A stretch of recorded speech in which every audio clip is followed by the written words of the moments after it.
एक ऐसी डकैती जिसमें न ही कोई गोली चली, न ही कोई शोर शराबा हुआ, फिर भी कुछ ही मिनटों में करोड़ों रुपए गायब कर लिए गए। इस घटना की शुरुआत होती है इंग्लैंड से। एक ऐसी रात जो बाहर से बिल्कुल शांत थी, लेकिन अंदर ही अंदर इतिहास लिखने वाली थी। ठंडी हवाएं चल रही थीं और चारों तरफ सन्नाटा पसरा हुआ था। और घड़ी ने जैसे ही सुबह के 3 बजने का इशारा किया, उसी समय रॉयल मेल नाम की एक ट्रेन घने जंगलों के बीच अपनी पूरी रफ्तार से दौड़ती हुई आगे बढ़ रही थी। यह कोई आम ट्रेन नहीं थी, बल्कि एक बेहद खास ट्रेन थी जिस पर पूरे देश का भरोसा टिका हुआ था। इस ट्रेन के एक खास डिब्बे में लाखों पाउंड के पुरानी करेंसी के नोट्स भरे हुए थे, जिन्हें लंदन से ले जाकर हमेशा के लिए नष्ट किया जाना था। बाहर से देखने पर सब कुछ सामान्य लग रहा था, लेकिन उस रात किस्मत ने कुछ और ही तय कर रखा था, क्योंकि कुछ ही पलों में यह सारा पैसा अचानक गायब हो जाने वाला था। ट्रेन अपने रफ्तार से आगे बढ़ रही थी कि अचानक रेलवे सिग्नल लाल हो गया। यह कोई मामूली बात नहीं थी, लेकिन नियम के अनुसार ड्राइवर को तुरंत ब्रेक लगाना पड़ा। धीरे धीरे ट्रेन की रफ्तार कम हुई और आखिरकार वो ट्रेन सुनसान जंगल के बीचों बीच आके रुक गई। जैसी ट्रेन के पहिए थमे, अंधेरे में छिपे लगभग 15 लोग अचानक सामने आ गए, जिन्होंने अपने चेहरे ढके हुए थे। उनके कदमों में घबराहट नहीं थी, बल्कि एक अजीब सा आत्मविश्वास था, मानो उन्हें हर सेकंड का हिसाब पता हो। वो बिना किसी शोर शराबे के बेहद सटीक और योजनाबद्ध तरीके से अपनी जगह लेने लगे। किसी ने गोली नहीं चलाई, किसी ने चिल्लाया नहीं और न ही कोई अलार्म बजा। सब कुछ इतनी खामोशी से हो रहा था कि जैसे ये सब पहले ही लिखा हो। कुछ ही मिनटों में उन्होंने ट्रेन को पूरी तरह से अपने कब्जे में ले लिया और सीधे उस डिब्बे तक पहुंच गए जिसमें पैसे रखे हुए थे। तेजी से काम करते हुए उन्होंने एक एक बैग नीचे उतारना शुरू किया। हर बैग भारी था, लेकिन उनके लिए सिर्फ वजन नहीं, बल्कि एक बड़ी सफलता का हिस्सा था। समय बहुत कम था, लेकिन उनकी प्लानिंग इतनी मजबूत थी कि पूरे ऑपरेशन को उन्होंने सिर्फ आधे घंटे के अंदर पूरा कर लिया। करीब 2.5 मिलियन पाउंड, यानी आज के लगभग 33-34 करोड़ रुपए, एक ऐसी रकम जिसे उस समय के हिसाब से सोचना भी मुश्किल था। इतनी बड़ी रकम वे लोग अपने साथ लेकर अंधेरे में ऐसे गायब हो गए जैसे कभी वहां थे ही नहीं। सुबह जब ये खबर सामने आई तो पूरे ब्रिटेन में हड़कंप मच गया। किसी को यकीन नहीं हो रहा था कि इतनी बड़ी डकैती बिना किसी हिंसा और बिना किसी शोर शराबे के अंजाम दी गई है। यह सिर्फ एक चोरी नहीं थी, बल्कि एक ऐसा प्लान था जिसने पुलिस और सिस्टम दोनों को हिलाकर रख दिया था। उस समय 1960 का दशक चल रहा था। ब्रिटेन अभी भी दूसरे विश्व युद्ध के गहरे असर से उभर नहीं पाया था।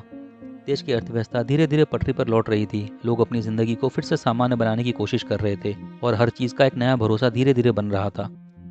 इसी भरोसे का सबसे मजबूत प्रतीक रॉयल मेल ट्रेन थी, एक ऐसा नेटवर्क जिस पर पूरे देश को विश्वास था। यह सिर्फ चिट्ठियां पहुंचाने का काम नहीं करता था, बल्कि बैंक नोट्स, सरकारी दस्तावेज और भी कई तरह की इंपॉर्टेंट चीज़ों को एक जगह से दूसरी जगह पर सुरक्षित पहुंचाता था। रॉयल मेल की सबसे खास सेवाओं में थी रात में चलने वाली स्पेशल ट्रेनें, जिन्हें बेहद सुरक्षित और समय पर पहुंचाने वाला माना जाता था। यह ट्रेन रात के अंधेरे में लंबी दूरी तय करती थी, ताकि सुबह तक जरूरी सामान अपनी मंजिल तक पहुंच सके। ऐसे ही एक ट्रेन हर रात स्कॉटलैंड से निकलती थी और कई घंटों का सफर तय करके लंदन पहुंचती थी। बाहर से दिखने पर एक सामान्य प्रक्रिया लग रही थी, लेकिन इसके अंदर लाखों पाउंड का कीमती सामान होता था, जिसे पूरी सुरक्षा के साथ ट्रांसपोर्ट किया जाता था। लेकिन इसी दौरान जब पूरा देश अपने काम में लगा हुआ था, एक और कहानी चुपचाप आकार ले रही थी। एक ऐसी कहानी जो आगे चलकर इतिहास बनने वाली थी। ब्रिटेन के अलग अलग हिस्सों में फैले करीब 15 लोगों का एक गैंग इस ट्रेन को अपना निशाना बनाने की तैयारी कर रहा था। ये कोई आम चोर नहीं थे, बल्कि ये लोग ऐसे अपराधी थे जिनके पास एक्सपीरियंस भी था और दिमाग भी। हर एक सदस्य अपने अपने काम में माहिर था और उन्हें पता था कि इतनी बड़ी को अंजाम देने के लिए सिर्फ हिम्मत नहीं, बल्कि परफेक्ट प्लानिंग की जरूरत है। इस गैंग का लीडर, जिसका नाम था ब्रूस रेनॉल्ड्स, एक बेहद चालाक और तेज दिमाग वाला अपराधी था, जो हर चीज को बहुत ही बारीकी से सोचता था। उसने अपने साथियों के साथ मिलकर महीनों तक रॉयल मेल की ट्रेनों पर नजर रखी। उन्होंने ट्रेन के टाइम टेबल को समझा, उसके रूट को गहराई से अध्ययन किया और पता लगाया कि किस जगह पर ट्रेन को रोका जाए ताकि कोई बाधा ना आए। रेनॉल्ड्स ने इस मिशन के लिए अपने कुछ भरोसेमंद और पुराने साथियों को भी जोड़ा। हर किसी को एक खास जिम्मेदारी दी गई और सबको ये बात साफ पता थी कि इस प्लान में छोटी सी गलती भी उन्हें बर्बाद कर सकती है। ये पूरी योजना का नाम दिया गया द बिग वन। यह नाम ही इस बात का इशारा था कि ये कोई छोटी मोटी चोरी नहीं है, बल्कि एक ऐसी डकैती होने वाली है जो पहले कभी नहीं हुई थी। जगह चुनी गई ब्राइडगो ब्रिज, जो एक सुनसान और कम भीड़ भाड़ वाला इलाका था। यहाँ आसपास कोई बस्ती नहीं थी और रात के समय यह जगह पूरी तरह खाली रहती थी।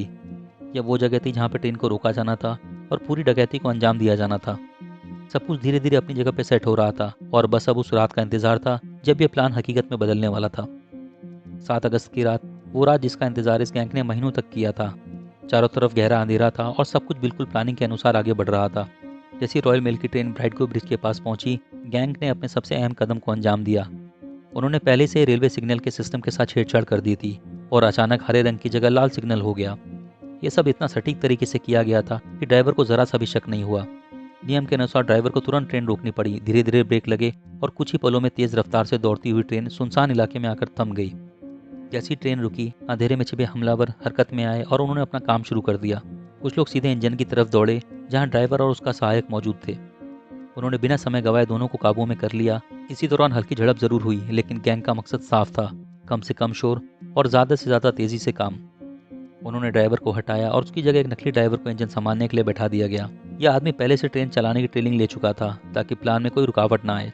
नकली ड्राइवर ने धीरे धीरे ट्रेन को दोबारा चलाया और ट्रेन को कुछ दूरी तक आगे बढ़ाया, ताकि वो ठीक उस जगह पर रुके जहाँ से पैसे वाले डिब्बे तक आसानी से पहुँचा जा सके।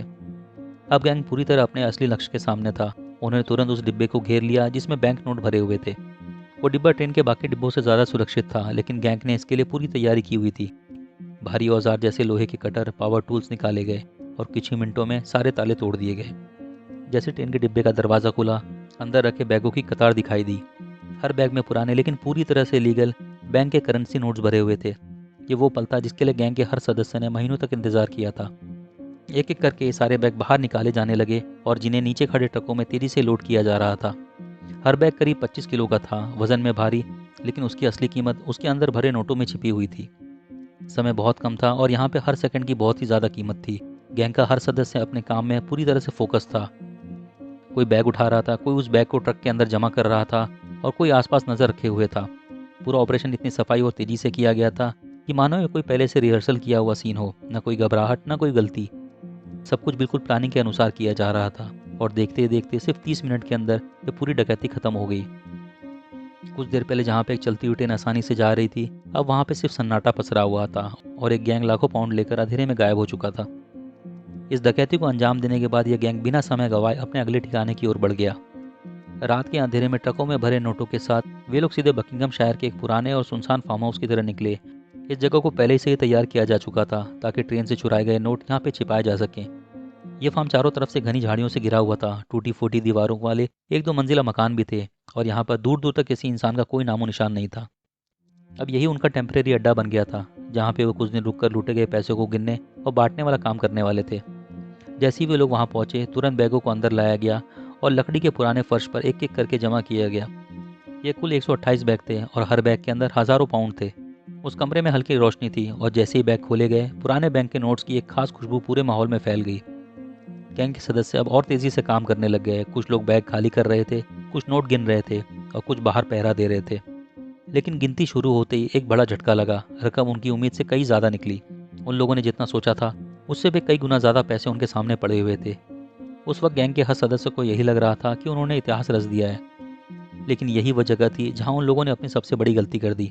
प्लान के अनुसार उन्हें तुरंत वहां से निकल जाना चाहिए था, लेकिन लालच और आत्मविश्वास के चलते उन्होंने कुछ दिन वहां रुकने का फैसला कर लिया। उन लोगों को ऐसा लगा कि इतनी सुनसान जगह पर पुलिस जल्दी नहीं पहुंच पाएगी और वे आराम से पैसे गिनकर फिर अलग अलग दिशाओं में वहां से निकल जाएंगे। इसी दौरान कुछ लोगों ने और एक गलती कर दी। कुछ सदस्य पास के एक गांव में खाने और ज़रूरी सामान लेने चले गए।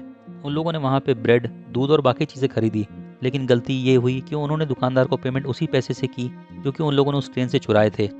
दुकानदार को जैसे ही वे नोट हाथ में लगे, उसे कुछ अजीब सा लगा। नोट बिल्कुल नए थे और उनकी हालत देखकर साफ ही समझ में आ रहा था कि ये हाल ही में कहीं से आए हैं। पहले से इलाके में अजनबी लोग को लेकर काफ़ी अफवाहें चल रही थी और अब यह शक धीरे धीरे कहानी में बदलने लगा। गाँव में बातें फैलने लगी और बिना कुछ जाने ही गैंग के लोगों ने वहाँ के गाँव के लोगों को अपनी मौजूदगी का संकेत दे दिया।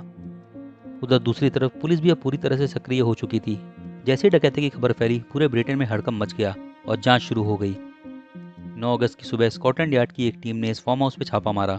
जब वे अंदर पहुंचे तो वहां पे कोई इंसान नहीं था, लेकिन सबूतों का ढेर उन लोग को जरूर मिला। कमरे के हर कोने में निशान थे। टेबल पर कैलकुलेटर, फर्श पर बिखरे सिगरेट के टुकड़े, नोट गिनने के कागज और सबसे अहम फिंगरप्रिंट्स।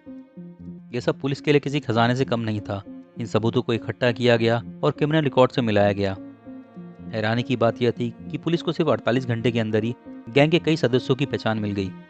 इसके बाद शुरू हुआ गिरफ्तारी का सिलसिला। एक एक करके नाम सामने आने लगे और धीरे धीरे करके पूरे गैंग को पुलिस ने पकड़ लिया। आखिरकार 1964 में लंदन की एक पुरानी कोर्ट में इस केस की सुनवाई शुरू हुई। कोर्ट रूम में पत्रकारों की भीड़ लगी रहती थी और हर दिन इस केस की नई नई खबरें अखबारों की सुर्खियां बनी रहती थी। इस केस में लंबी सुनवाई के बाद आखिरकार अदालत ने अपना फैसला सुनाया। इस गैंग के ज़्यादातर सदस्यों को 30-30 साल की सज़ा दी गई। उस समय के हिसाब से यह बेहद कड़ी सज़ा मानी जाती थी, जिसने पूरे ब्रिटेन में एक मिसाल कायम कर दी थी। लेकिन यह कहानी सिर्फ यहीं ख़त्म नहीं हुई। इसमें से कुछ अपराधी ऐसे भी थे जो जेल से ही भाग निकले।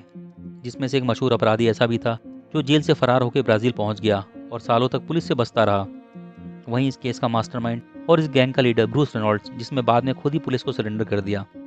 सबसे हैरानी वाली बात यह थी कि लूटे गए 2.5 मिलियन पाउंड में से कभी भी पूरा पैसा बरामद नहीं हो सका।